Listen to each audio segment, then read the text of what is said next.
नमस्कार दोस्तों, स्वागत है आपका हमारे इस यूट्यूब चैनल ट्रीटमेंट पे दो होम्योपैथी में। दोस्तों आज हम बात करने वाले हैं एमेनोरिया के बारे में। दोस्तों जिन महिलाओं में पीरियड समय से न आकर लेट हो जाता है, ऐसी कंडीशन को एमेनोरिया कहा जाता है। एमेनोरिया के बारे में आज इस वीडियो हम बताने वाले हैं। एमेनोरिया के पीछे क्या कारण हो सकते हैं, कौन कौन सी मेडिसिन से उसको ठीक कर सकते हैं, इसी के बारे में आज इस वीडियो हम बात करेंगे। तो दोस्तों जुड़े रहिएगा वीडियो के लास्ट तक। बताना चाहूँगा अभी तक आपने मेरे चैनल को सब्सक्राइब नहीं किया है तो सबसे पहले सब्सक्राइब कर लें, बेल आइकन को प्रेस कर लें ताकि चैनल से जुड़ी हर नोटिफिकेशन पहुँचे आप तक सबसे पहले।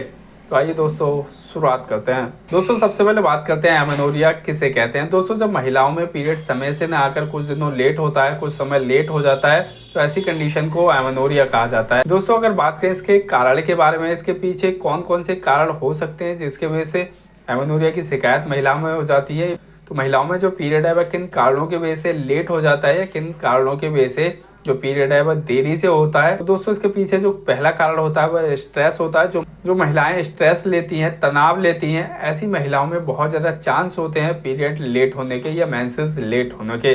अगर बात करें अगले कारण के बारे में, तो जिन महिलाओं में थायराइड की समस्या होती है, तो थायराइड की वजह से भी महिलाओं में कई बार जो पीरियड है वह लेट हो जाता है, मेंसेस लेट हो जाता है।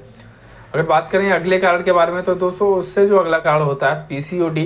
दोस्तों आजकल पीसीओडी की समस्या बहुत ज़्यादा महिलाओं में देखने को मिल रही है। जो यंग एज की लड़कियां होती हैं उनमें भी कई बार पीसीओडी की समस्या बहुत ज़्यादा देखी जा रही है। तो पीसीओडी भी बहुत बड़ा कारण है महिलाओं में पीरियड लेट होने का।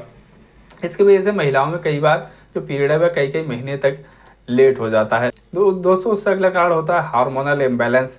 दोस्तों अगर किसी महिला के शरीर में, किसी लड़की के शरीर में हार्मोन्स का लेवल अप डाउन हो गया है, हार्मोन्स का शरीर में इम्बैलेंस हो गया है, तो उसके वजह से भी जो पीरियड है वह लेट हो जाता है। अगला कारण होता है प्री मीनोपॉज।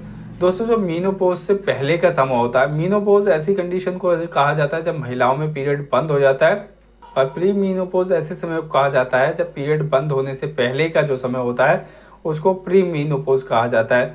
उस समय जो महिलाएं हैं उनमें पीरियड कई कई महीनों में आने लगता है, बहुत ज़्यादा लेट होने लगता है। जैसे इस महीने पीरियड आ गया तो हो सकता है 2-3 महीने तक पीरियड ना आए, और फिर जो धीरे धीरे करके पीरियड वह बंद हो जाता है। 45 से 50 साल की जो उम्र होती है जनरली, उस उम्र में आकर महिलाओं में पीरियड बंद हो जाता है। ऐसी कंडीशन को मीनोपॉज, और उससे पहले की जो कंडीशन होती है उसको प्री मीनोपॉज कहा जाता है। तो इन कारणों की वजह से जनरली महिलाओं में पीरियड लेट होता है, या फिर कुछ दवाओं के इस्तेमाल से भी महिलाओं में कई बार पीरियड लेट हो जाता है। दोस्तों अब बात करते हैं इसकी कुछ होम्योपैथिक मेडिसिन के बारे में। होम्योपैथी में कौन कौन सी मेडिसिन आती है पीरियड को नॉर्मल करने के लिए। पीरियड अगर किसी महिला को लेट आ रहा है तो उसको समय से लाने के लिए कौन कौन सी मेडिसिन का आप इस्तेमाल कर सकती हैं। तो दोस्तों जो पहली मेडिसिन है वह पल्साटिला 200। दोस्तों पल्साटिला होम्योपैथी में सबसे अच्छी मेडिसिन है पीरियड को समय से लाने के लिए या पीरियड को नॉर्मल करने के लिए, ताकि पीरियड है वह समय से आ जाए। तो दोस्तों जो पल्साटिला मेडिसिन होती है बहुत ही ज़्यादा अच्छी और इफेक्टिव दवा है पीरियड को नॉर्मल करने के लिए। तो दोस्तों अगर बात करें इसकी डोज के बारे में, तो दोस्तों जो इसकी डोज है वो 2 बूंद सुबह दोपहर शाम दिन में 3 बार आप इस मेडिसिन का इस्तेमाल कर सकते हैं। अगर आपको पीरियड नहीं आ रहा है तो आपको इसको 1 से 2 दिन या 2 से 3 दिन अगर आप इस मेडिसिन का इस्तेमाल कर लेती हैं तो जो आपका पीरियड है वह श्योर इस मेडिसिन की सहायता से आ जाएगा। दोस्तों अगर बात करें अगली मेडिसिन के बारे में, तो दोस्तों जो इससे अगली मेडिसिन होती है वह ग्रेफाइटिस 200। दोस्तों ये भी पीरियड लाने की बहुत ही ज़्यादा अच्छी और इफेक्टिव दवा है। अगर आपको पीरियड नहीं आ रहा है कि बहुत सारे दिन बीत गए हैं, 15 दिन 20 दिन बीत गए हैं, फिर भी पीरियड नहीं आ रहा है, तो अगर आप पल्साटिला और ग्रेफाइटिस को कॉम्बिनेशन के रूप में लेते हैं, दोनों मेडिसिन को मिलाकर लेते हैं, अगर आप बहुत सारी मेडिसिन खा चुके हैं फिर भी पीरियड नहीं आ रहा, अगर आप इन दोनों मेडिसिन को ले लेते हैं तो जो आपका पीरियड है वह डेफिनेटली आ जाएगा।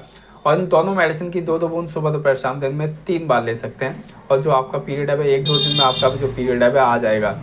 दोस्तों अगर बात करें अगली मेडिसिन के बारे में, तो दोस्तों जो अगली मेडिसिन है वह गोसिपियम क्यूब। दोस्तों ये भी बहुत ही ज़्यादा अच्छी और इफेक्टिव दवा है पीरियड को लाने के लिए। दोस्तों अगर किसी महिला में जो पीरियड है वह बहुत लेट हो जाते हैं, जो पीरियड है वह हर महीने लेट होता है, कई कई दिन चढ़ जाते हैं, उसके बाद महिलाओं में पीरियड होता है, तो पीरियड को नॉर्मल करने के लिए आप होम्योपैथिक मेडिसिन गोसिपियम क्यू का इस्तेमाल कर सकते हैं। इसकी 20-20 बूंदे सुबह दोपहर शाम आधे कप पानी में डालकर दिन में 3 बार ले सकते हैं। तो दोस्तों ये जो तीनों मेडिसिन है बहुत ही ज़्यादा अच्छी मेडिसिन है पीरियड को नॉर्मल करने के लिए। आप तीनों मेडिसिन को कॉम्बिनेशन के रूप में भी ले सकते हैं। जब आप पल्साटिला ग्रेफाइटिस का इस्तेमाल करें तब आप गोसिपियम का भी इस्तेमाल कर सकते हैं। तीनों मेडिसिन को अगर आप कुछ दिनों तक लगातार ले लेती हैं तो जो आपका पीरियड है वह समय से ही आएगा। अगर कई कई महीने भी पीरियड लेट हो रहा है तो ये तीनों मेडिसिन उसको नॉर्मल करने का काम करती हैं। दोस्तों इस वीडियो में इतना ही। आई होप आपको वीडियो पसंद आई होगी। वीडियो पसंद आई हो तो वीडियो को लाइक करें, कमेंट कर सकते हैं, चैनल को सब्सक्राइब करना ना भूलें।